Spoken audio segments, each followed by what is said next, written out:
Сборная Якутии по мини-футболу проходит сборы в Подмосковье в Центре спортивной подготовки «Полет». Новый состав мини-футбольного клуба «Заря» возвращается в высшую лигу в сильнейшем дивизионе «Запад». Подготовка к чемпионату России проходит в ускоренном режиме с 2 тренировками в день. Уже в сентябре якутская команда проведет контрольные матчи в Москве, а также планирует сыграть несколько домашних игр первенства в Якутске. На этих сборах мы чуть-чуть подтягиваем физическую подготовку. Плюс смотрим взаимодействие игроков, смотрим молодежь, просматриваем, как они будут вливаться в команду, в коллектив. Здесь игроки собраны, в Амге были игры якутские. Был просмотр, ребят смотрели, пригласили.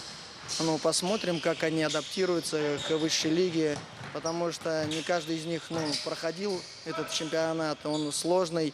В том году играли в первой лиге, а высшая лига уже другой чемпионат и более сложнее.